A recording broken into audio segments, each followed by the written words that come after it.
بسم الله الرحمن الرحيم. حميم. تنزيل الكتاب من الله العزيز الحكيم.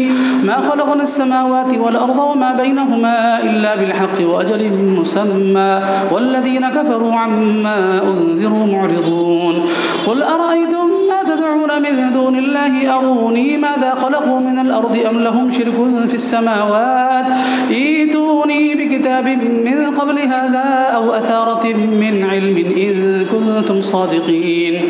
ومن أضل ممن يدعو من دون الله من لا يستجيب له إلى يوم القيامة وهم عن دعائهم غافلون. وإذا حشر الناس كانوا لهم أعداء وكانوا بعبادتهم كافرين. وإذا تتلى عليهم آياتنا بينات قال الذين كفروا للحق لما جاءهم هذا سحر مبين أم يقولون افتراه قل إن افتريته فلا تملكون لي من الله شيئا هو أعلم بما تفيضون فيه كفى به شهيدا بيني وبينكم وهو الغفور الرحيم. قل ما كنت بدعا من الرسل وما أدري ما يفعل بي ولا بكم إن أتبع إلا ما يوحى إلي وما أنا إلا نذير مبين.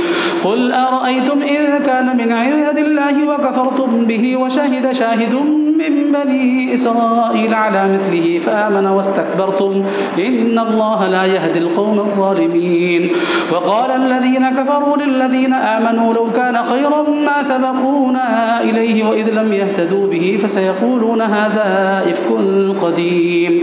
ومن قبله كتاب موسى إماما ورحمة وهذا كتاب مصدق لسانا عربيا لينذر الذين ظلموا وبشرى للمحسنين.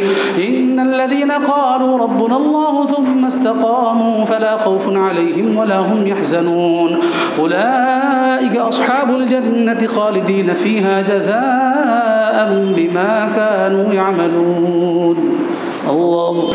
ووصينا الإنسان بوالديه إحسانا حملته أمه كرها ووضعته كرها وحمله وفصاله 30 شهرا حتى إذا بلغ أشده وبلغ 40 سنة قال رب أوزعني أن أشكر نعمتك التي أنعمت علي وعلى والدي وأن أعمل صالحا ترضاه وأصلح لي في ذريتي إني تبت إليك وإني من المسلمين.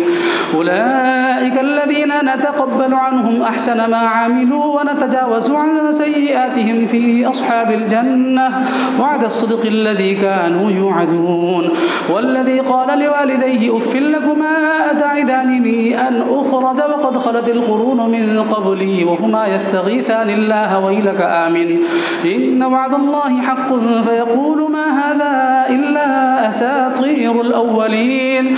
أولئك الذين حق عليهم القول في قد خلت من قبلهم من الجن والإنس إنهم كانوا خاسرين. ولكل درجات مما عملوا وليوفيهم أعمالهم وهم لا يظلمون. ويوم يعرض الذين كفروا على النار أذهبتم طيباتكم في حياتكم الدنيا واستمتعتم بها فاليوم تجزون عذاب الهون بما كنتم تستكبرون في الأرض بغير الحق وبما كنتم تفسقون.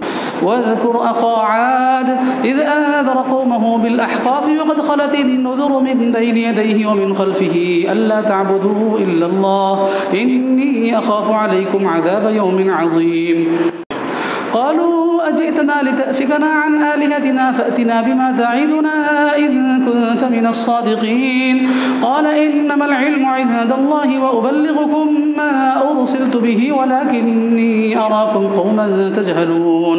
فلما رأوه عارضا مستقبل أوديتهم قالوا هذا عارض ممطرنا بل هو ما استعجلتم به ريح فيها عذاب أليم تدمر كل شيء بأمر ربها فأصبحوا لا يرى إلا مساكنهم كذلك نجزي القوم المجرمين.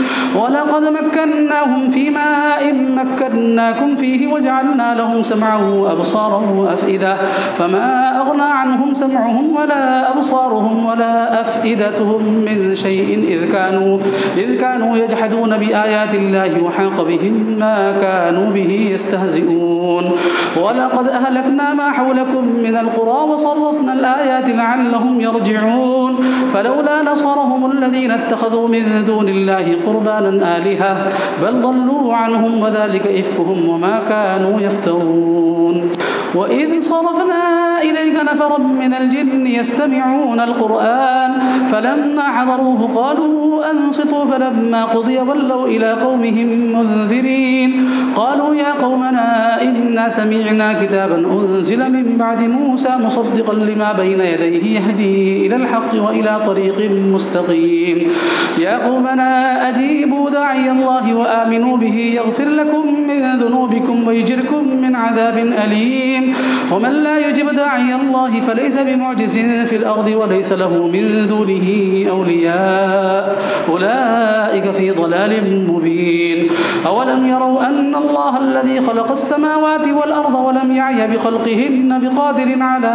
أن يحيي الموتى بلى إنه على كل شيء قدير ويوم يعرض الذين كفروا على النار أليس هذا بالحق قالوا بلى وربنا قال فذوقوا العذاب بما كنتم تكفرون فاصبر كما صبر أولو العزم من الرسل ولا تستعجل لهم كأنهم يوم يرون ما يوعدون لم يلبثوا إلا ساعة من نهار بلاغ فهل يهلك إلا القوم الفاسقون الله أكبر.